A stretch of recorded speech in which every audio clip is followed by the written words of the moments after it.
Of all the superheroes, my favorite is Batman, and a lot of people agree, but why is it? Is it his dark image, or the fact that he's mostly based in a realistic setting, not using any superpowers?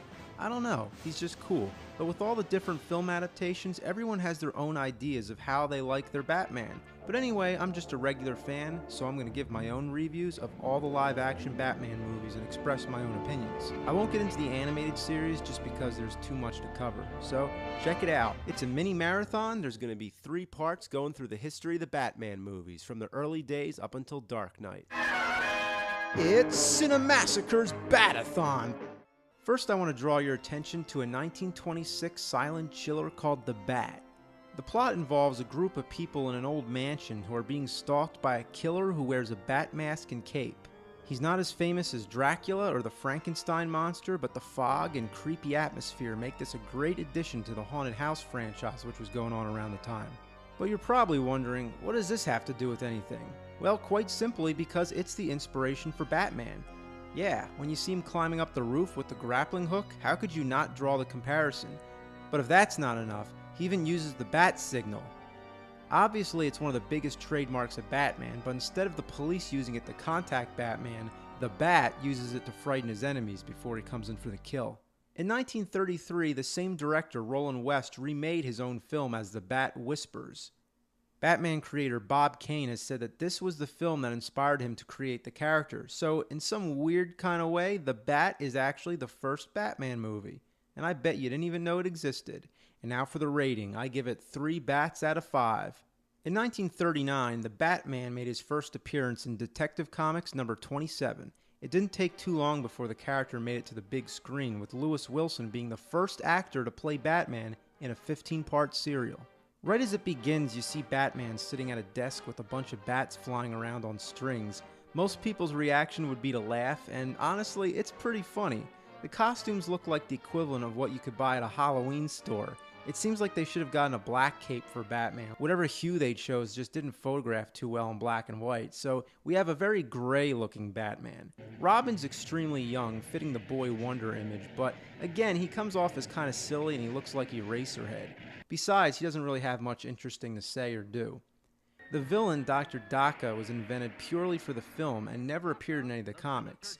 He's a Japanese scientist who uses some kind of electrical device to turn people into mindless zombies, I guess. He's a stock cliche straight out of the mad scientist genre. The worst part is his phony accent.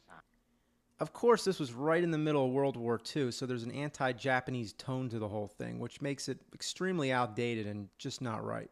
They don't even drive the Batmobile, instead it's just a regular car. But keep in mind, the comics were still in their premature state and gradually developed the Batmobile over time. But one thing that can be said, the film serial introduced the Batcave.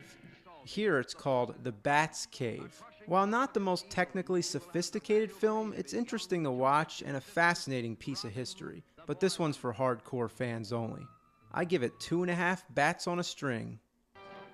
In 1949, another serial was produced, Batman and Robin. The villain this time was another made-up half-ass attempt called The Wizard. Not a whole lot is different from the first one, and again, I recommend it only for the hardcore fans. So, let's move on. I give it 2 bat cars. In 1966, well into the age of television, Batman made his TV debut. It begins with an animated intro with a surf music theme.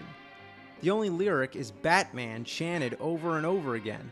Another trademark are the choppy fist fights. Now let's talk about the characters. Batman's played by Adam West. The man has a great voice. To this day, people like to debate who is the best Batman. But West is so memorized as the role, I like to convince myself he really is Batman. Robin's played by Burt Ward, definitely sort of downplayed as the sidekick and delivering some of the funniest overacted lines of dialogue ever. Holy molars, am I ever glad I take good care of my teeth. Throughout the show, there is a whole gallery of villains. The Joker, played by Cesar Romero, Riddler, played by Frank Gorshin, Egghead, played by Vincent Price, Catwoman, played by a number of actresses, the Penguin, played by Burgess Meredith, and Mr. Freeze, also played by a number of actors. Here he looks like Darth Vader without the mask. All the villains are completely crazy. It's overacting at its finest. The episodes would often end on a cliffhanger, much like the old serials. And as the series went on, it started to wear out and get ridiculous. and what always sticks out to me is when Batman and the Joker go surfing. But still, it's very amusing, and a lot of the time the show plays as a deliberate comedy. A lot of people like to describe it as campy, and if that's a bad thing, then sign me up, because I love it. Only problem, the show's never been released on DVD. There's some kind of legal issue going on, so for now you just gotta catch it on TV if it ever comes on. So, I'd say go buy it, but you can't. I give the show 3.5 surfing jokers. Even though it only ran for a couple years, it has a total of 119 episodes and a feature film, Batman the Movie. The movie brings together 4 of the villains, the Joker, the Penguin, the Riddler, and Catwoman. It's great stuff. My favorite scene is when Batman's running around with a live bomb trying to find a safe place to throw it away. Some days you just can't get rid of a bomb. It also has one of the most terrifying sharks ever. Jaws eat your heart out. No, actually it's ridiculous, but it's awesome as long as you appreciate the campiness. Today, a lot of Batman fans hate the 60s series, like it tainted the image of Batman or something. And if you prefer a more serious approach to Batman, that's fine, I do too. But I like them both. It's a different kind of Batman. No matter what you say, this Batman is important because this is the show that launched Batman into the pop culture and introduced so many people to the character. I can vouch for myself because I grew up watching reruns of the show in the 80s. It's classic.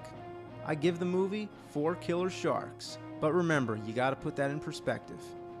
In 2003, Adam West and Burt Ward reunited as themselves in a television movie, Return to the Batcave. The plot involves them searching for the stolen Batmobile. Frank Gorshin and Julie Newmar both return as the Riddler and the Catwoman. Other than just the novelty of a reunion, it's not that great, but the best parts which make it worth seeing are the reenactment scenes where they flash back on memories from the making of the TV series. It's a funny and affectionate celebration of 2 guys who were on the top of the world making a crazy show and all the adventures that they got into while filming. I give it 3 Robin crotches. Stay tuned next week for part 2.